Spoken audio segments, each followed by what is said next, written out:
Today's youth need teachers, volunteers, and most of all, well, they need you. I'm Doug Edwards, and I'm going to be talking with real youth mentors and students to give you the knowledge you need to be the best youth worker possible. This is Youth Worker on Fire. Oh, you're trying to bring me down and run me out of town. You're taking what you want, but you can't take my rhythm now. I'm walking to my own beat, just gonna be me. I'm not replicating nobody.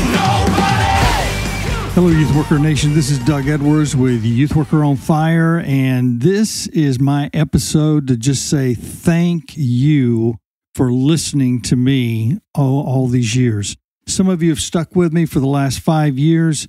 Some of you are new to this whole Youth Worker on Fire podcast, and I am just grateful and thankful that you're here listening. The purpose for this podcast was to help youth workers and everyone from parents to youth pastors to volunteers to teachers, coaches, anyone who works with adolescents. And guess what? You know what? We all work with adolescents somewhere, whether we're business owners or whether we're youth pastors or parents or grandparents or coaches, teachers. You know, we do that. We're there. Adolescence is like the key to what our future holds in life. And I am grateful that we could be a part of that. The purpose of this whole series is to encourage you to go long and not to give up on your calling if you're called to a full-time service in the area of student ministries or adolescents. First of all, I want to thank Michael Helms because Michael Helms showed up at a lunch, and I had a weekly lunch with a friend of mine, Jim Bazinski, who is also on an episode of Youth Worker on Fire. You need to listen to his. But I want to thank Jim for staying with me faithfully for so many years, 20 plus years, maybe probably think about 25 years, and then on after that, after I resigned from the church after 29 years, and we kept having those lunches. People knew where I would be on Monday at lunchtime up until the pandemic hit. I'd be with Jim if I was in town for lunch, and so people would show up to meet with either Jim and me, or me and Jim, or one of us to see one of us, you know. So, Jim, thanks for staying faithful and still is as a great friend. Michael Helms showed up at one of those meetings and introduced me to podcasting. Michael is a former student, and we're going to talk about his family, but Michael's also got Michael the Sound Guy podcast. If you want to know anything about sound and sound design and making it happen, he has an incredible past and history and future in sound. In commercials and movies and on it goes. So thank you, Michael. But Libsyn is the company that he introduced me to, and I have a big shout out to Libsyn, which is Liberated Syndication Company. Libsyn's team keeps me connected to the world. They keep a lot of people connected to the world, but they are really concerned for the podcasters and the audience, and they look after the legal safety of all of us.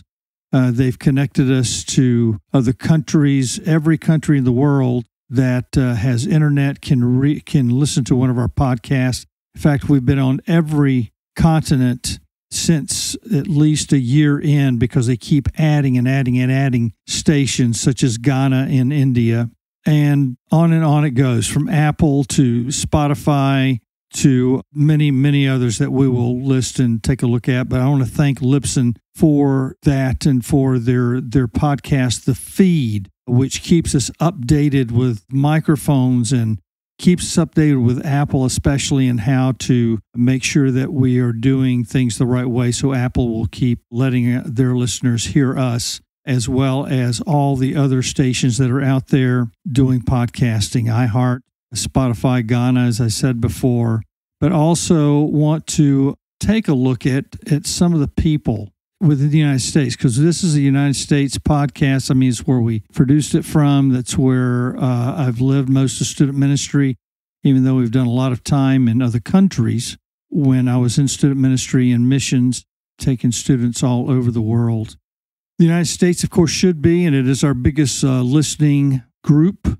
India, right now, this month, is the second largest group listening to us, thanks to Ghana.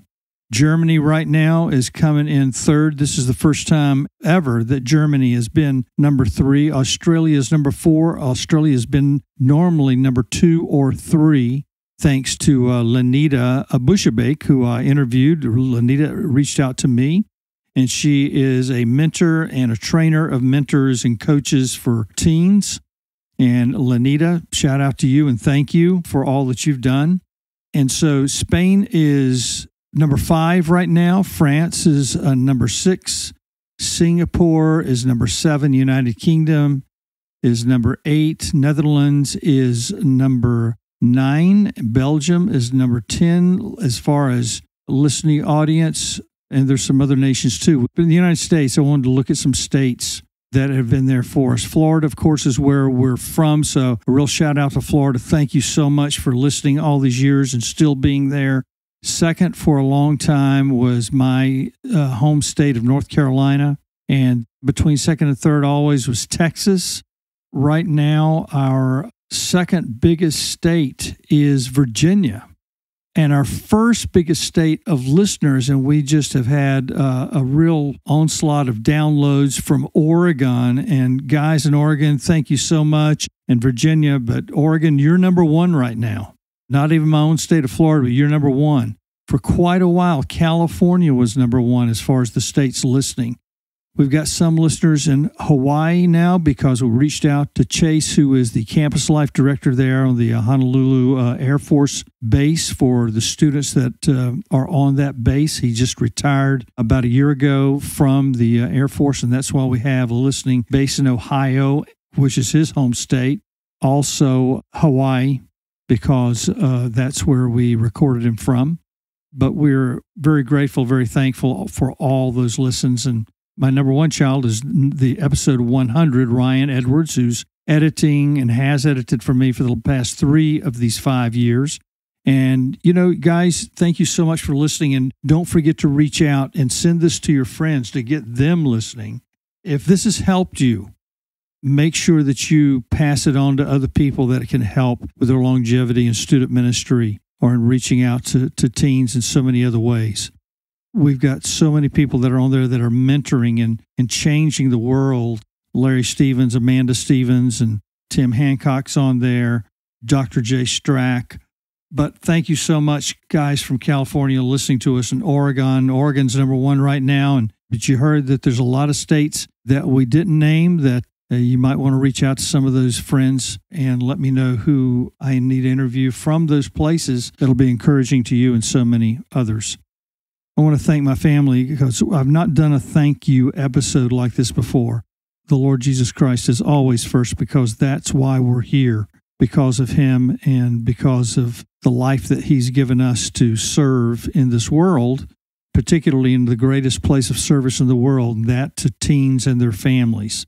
But my family's taken all the hard hits with me in ministry, especially my wife, Colleen. Before we had kids, she was taking all the hits. Even during our dating life, I was in Florida 3 years before I met her, and we dated for 3 years, and then were married right before we moved to Eustis, Florida, just north of where we were in the South Lake area.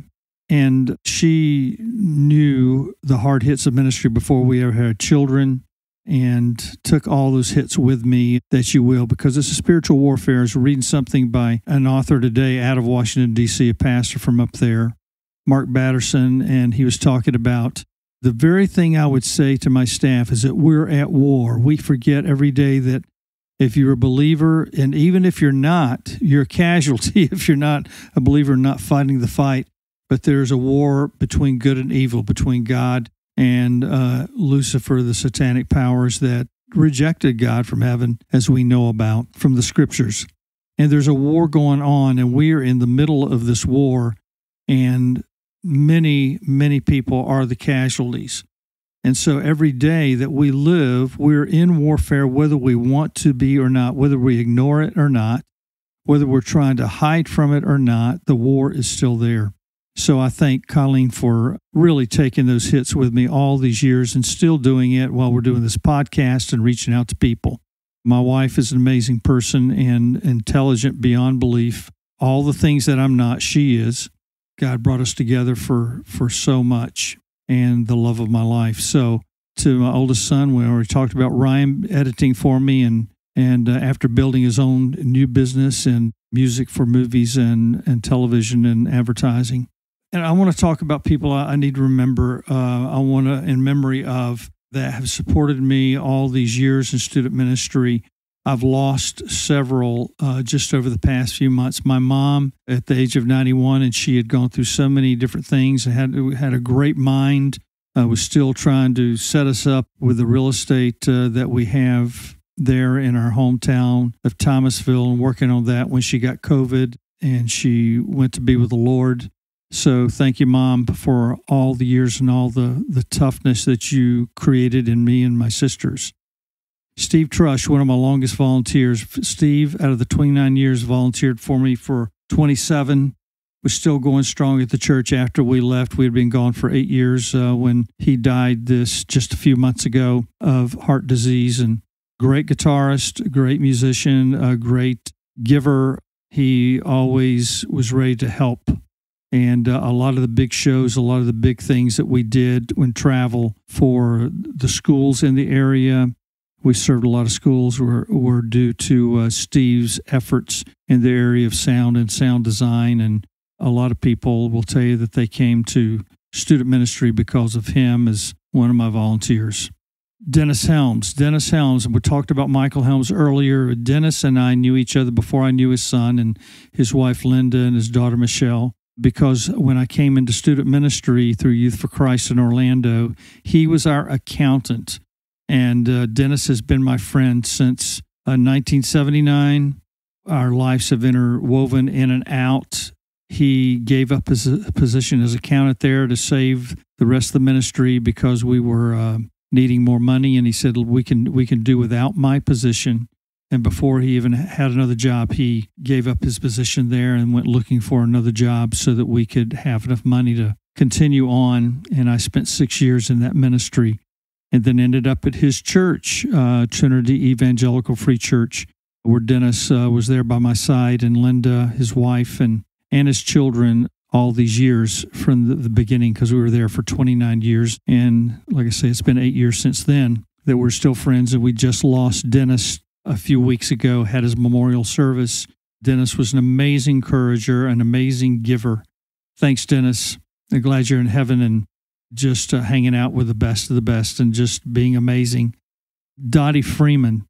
Lost Dottie this year. In fact, just around the same time that we lost Dennis. And Dottie was in her late 60s all the way till she was about 80 or 80 plus, was working all the books as a volunteer, first for high school or for college first, for all the trips that we would do, because that was a major job in itself, just collecting money for the trips.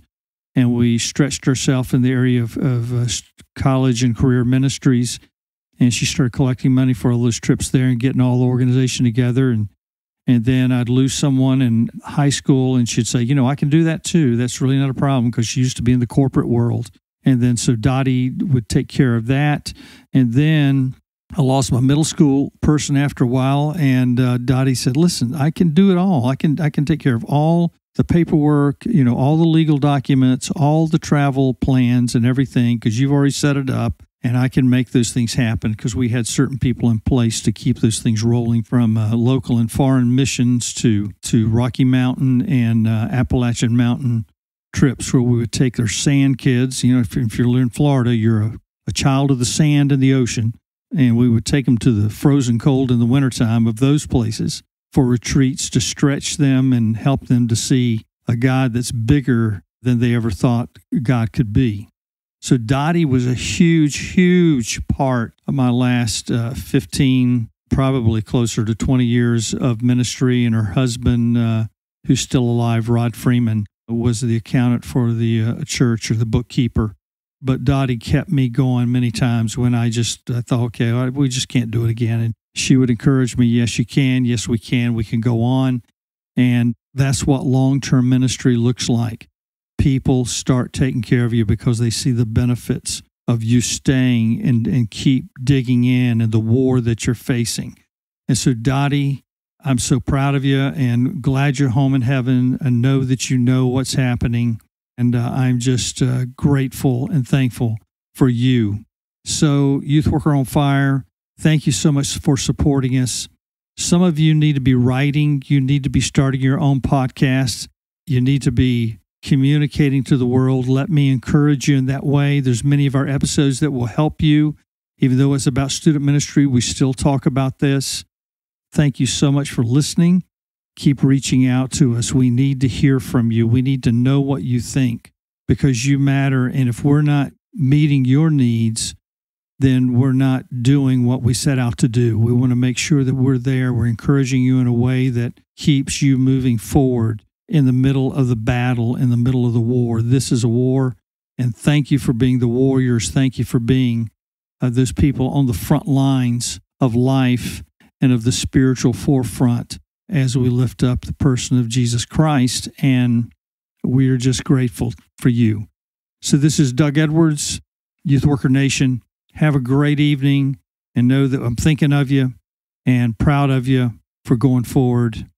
Have a great evening, a great morning, a great day wherever you are in the world. Adios.